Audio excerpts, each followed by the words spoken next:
ಎಲ್ಲರಿಗೂ ನಮಸ್ಕಾರ. ಇವತ್ತಿನ ರೆಸಿಪಿ ಬಂದ್ಬಿಟ್ಟು ಪನ್ನೀರ್ ಮೊಮೋಸ್. ತುಂಬಾ ಟೇಸ್ಟಿಯಾಗಿರುತ್ತೆ. ಒಂದ್ಸಲ ಟ್ರೈ ಮಾಡಿ, ತುಂಬಾ ಇಷ್ಟಪಡ್ತೀರಾ. ಮೊದ್ಲಿಗೆ ಇವಾಗ ಒಂದ್ ಬೌಲ್ ನ ಇಟ್ಕೊಂಡು 1 ಕಪ್ ಅಷ್ಟು ಮೈದಾ ಹಾಕೋತಾ ಇದ್ದೀನಿ. ರುಚಿಗೆ ತಕ್ಕಷ್ಟು ಉಪ್ಪನ್ನ ಹಾಕೊಳ್ಳಿ. 1 ಟೇಬಲ್ ಸ್ಪೂನ್ ಅಷ್ಟು ಎಣ್ಣೆನ ಹಾಕೋತಾ ಇದ್ದೀನಿ.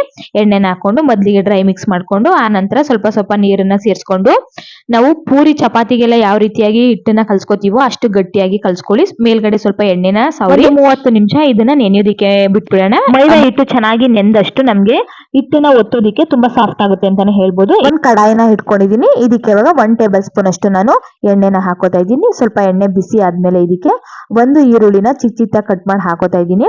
ಹಾಕೊಂಡು ಒಂದು ಹಸಿರು ಮೆಣಸಿನಕಾಯಿನ ಹಾಕೋತಾ ಇದ್ದೀನಿ. ಅರ್ಧ ಸ್ಪೂನ್ ಅಷ್ಟು ಶುಂಠಿ ಬೆಳ್ಳುಳ್ಳಿ ಪೇಸ್ಟ್ ನ ಹಾಕೋತಾ ಇದ್ದೀನಿ.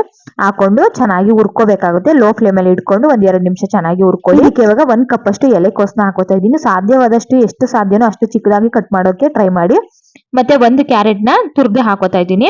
ಮತ್ತೆ ಅರ್ಧ ಸ್ಪೂನ್ ಅಷ್ಟು ಚಾಟ್ ಮಸಾಲಾನ ಹಾಕೋತಾ ಇದ್ದೀನಿ. ರುಚಿಗೆ ತಕ್ಕಷ್ಟು ಉಪ್ಪನ್ನ ಹಾಕೊಳ್ಳಿ. ಹಾಕೊಂಡು ಮೀಡಿಯಂ ಫ್ಲೇಮ್ ಅಲ್ಲೇ ಇಟ್ಕೊಂಡು ಒಂದು 3-4 ನಿಮಿಷ ಚೆನ್ನಾಗಿ ಹುರ್ಕೋಬೇಕಾಗುತ್ತೆ. ನೀರ್ ಹಾಕೊಂಡು ಬೇಯಿಸ್ಕೊಳ್ಳಿಕ್ ಹೋಗ್ಬೇಡಿ. ನಮ್ಗೆ ಎಣ್ಣೆಲೆ ಬೇಯಬೇಕಾಗುತ್ತೆ. ಇದು ಎಣ್ಣೆ ಸಾಕಾಗಿಲ್ಲ ಅಂದ್ರೆ ಇನ್ನೊಂದ್ ಸ್ವಲ್ಪ ಎಣ್ಣೆನ ಹಾಕೊಂಡು ತರಕಾರಿನ ಹುರ್ಕೋಬೇಕಾಗುತ್ತೆ. ಉಪ್ಪು ಹಾಕಿರೋದ್ರಿಂದ ತರಕಾರಿ ಬೇಗ ಬೆಂದೋಗ್ಬಿಡುತ್ತೆ. ನೋಡ್ತಾ ಇರ್ಬೋದು ಆಲ್ಮೋಸ್ಟ್ ಚೆನ್ನಾಗಿ ಬೆಂದಿದೆ. ಇದಕ್ಕೆ ಇವಾಗ ಅರ್ಧ ಸ್ಪೂನ್ ಅಷ್ಟು ಸೋಯಾ ಸಾಸು, 1 ಟೇಬಲ್ ಸ್ಪೂನ್ ಅಷ್ಟು ಟೊಮೊಟೊ ಕೆಚಪ್ ನ ಹಾಕೋತಾ ಇದ್ದೀನಿ. ಹಾಕೊಂಡು ಚೆನ್ನಾಗಿ ಮಿಕ್ಸ್ ಮಾಡ್ಕೊಳ್ಳಿ. ನೋಡ್ತಾ ಇರ್ಬೋದು ಒಂದಕ್ಕೊಂದು ಚೆನ್ನಾಗಿ ಬೆರೆಯೋ ರೀತಿ ಮಿಕ್ಸ್ ಮಾಡ್ಕೊಂಡ್ಮೇಲೆ ಇದಕ್ಕೆ ಚೆನ್ನಾಗಿ ಮಿಕ್ಸ್ ಮಾಡ್ಕೊಂಡ್ಮೇಲೆ ಲಾಸ್ಟ್ ಅಲ್ಲಿ ಸ್ವಲ್ಪ ಅರ್ಧ ಸ್ಪೂನ್ ಅಷ್ಟು ಪೆಪ್ಪರ್ ಪೌಡರ್ ನ ಹಾಕೋತಾ ಇದ್ದೀನಿ. ಸ್ವಲ್ಪ ಕೊತ್ತಂಬರಿ ಸೊಪ್ಪನ್ನ ಹಾಕೊಳ್ಳಿ. ಹಾಕೊಂಡು 200 ಗ್ರಾಮ್ ಅಷ್ಟು ಪನ್ನೀರ್ನ ತುರ್ದಿ ಹಾಕೋತಾ ಇದ್ದೀನಿ. ತುರ್ದಿ ಹಾಕೋದ್ರಿಂದ ಒಂದಕ್ಕೊಂದು ಚೆನ್ನಾಗಿ ಬೆರೆಯುತ್ತೆ ತರಕಾರಿ ಜೊತೆಗೆ ಅಂತಾನೆ ಹೇಳ್ಬೋದು. ಹಾಕೊಂಡು ಒಂದು ಐ ಫ್ಲೇಮ್ ಅಲ್ಲಿ ಇಟ್ಕೊಂಡು 1-2 ನಿಮಿಷ ಚೆನ್ನಾಗಿ ಹುರ್ಕೊಬಿಟ್ರೆ ನಮಗೆ ಸ್ಟಫಿಂಗ್ಸ್ ರೆಡಿ ಆಯ್ತು. ಇವಾಗ ಹಿಟ್ಟು ಕೂಡ ಚೆನ್ನಾಗಿ ನೆಂದಿದೆ. ಇವಾಗ ಸ್ವಲ್ಪ ಹಿಟ್ಟನ್ನ ತಕೊಂಡು ನಾನು ಲಟ್ಟಿಸ್ಕೊತಾ ಇದ್ದೀನಿ. ಈ ಪೂರಿಗೆಲ್ಲ ಯಾವ ರೀತಿಯಾಗಿ ಲಟ್ಟಿಸ್ತೀವೋ, ಎಷ್ಟು ಹಿಟ್ಟನ್ನ ತಗೋತೀವೋ ಅಷ್ಟು ಹಿಟ್ಟನ್ನ ತಗೊಂಡು ಲಟ್ಟಿಸ್ಕೋಬೇಕಾಗುತ್ತೆ. ನೋಡಿ, ಪೂರಿಗೂ ನಾವು ಇಷ್ಟೇ ಅಗಲ ಒತ್ಕೊಳ್ಳೋದು. ಹಿಟ್ಟನ್ನ ಅಷ್ಟೇ ಒತ್ಕೊಂಡ್ರೆ ಸಾಕು. ಇವಾಗ ಮಧ್ಯಕ್ಕೆ 1 ಸ್ಪೂನ್ ಅಷ್ಟು ನಾನು ವೆಜಿಟೇಬಲ್ಸ್ ನ ಹಾಕೋತಾ ಇದ್ದೀನಿ.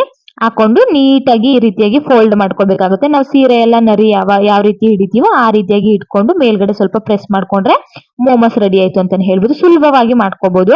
ನೋಡ್ತಾ ಇರ್ಬೋದು ಈ ರೀತಿಯಾಗಿ ಮಾಡಿ ಇಟ್ಕೊಂಡ್ಮೇಲೆ ಇವಾಗ ಇಡ್ಲಿ ಪಾತ್ರೆಗೆ ನಾನು ಪ್ಲೇಟ್ಸ್ಗೆಲ್ಲ ಸ್ವಲ್ಪ ಎಣ್ಣೆನ ಸರ್ಕೋತಾ ಇದ್ದೀನಿ. ಯಾಕೆಂದ್ರೆ ಮೋಮೋಸ್ ಕಚ್ಕೋಬಾರ್ದು. ಬೆಂದಾದ್ಮೇಲೆ ನೀಟಾಗಿ ಬರ್ಲಿ ಅಂತ ಹೇಳಿ ಎಣ್ಣೆನ ಹಾಕೊಂಡು ಮೋಮೋಸ್ನೆಲ್ಲ ಇಟ್ಕೊಂಡು ಐ ಫ್ಲೇಮ್ ಅಲ್ಲಿ ಇಟ್ಕೊಂಡು 15 ನಿಮಿಷ ಬೇಯಿಸ್ಕೊತಾ ಇದ್ದೀನಿ. 15 ನಿಮಿಷ ಆದ್ಮೇಲೆ ನೋಡ್ತಾ ಇರ್ಬೋದು ಎಷ್ಟು ಚೆನ್ನಾಗಿ ಕಾಣಿಸ್ತಿದೆ ಅಂತ ಹೇಳಿ. ಸಖತ್ತಾಗಿರುತ್ತೆ, ಸಾಫ್ಟ್ ಆಗಿರುತ್ತೆ. ಒಳಗಡೆ ತರಕಾರಿನೂ ಕೂಡ ಚೆನ್ನಾಗಿ ಸ್ಟೀಮ್ ಆಗಿರುತ್ತೆ. ಮತ್ತೆ ಕೆಂಪು ಚಟ್ನಿ ಜೊತೆ ತಿಂದ್ರೆ ಸಖತ್ತಾಗಿರುತ್ತೆ ಟೇಸ್ಟ್. ಪನ್ನೀರ್ ಮೋಮೋಸ್ ರೆಸಿಪಿ ಇಷ್ಟ ಆಗಿದೆ ಲೈಕ್ ಮಾಡಿ, ಶೇರ್ ಮಾಡಿ.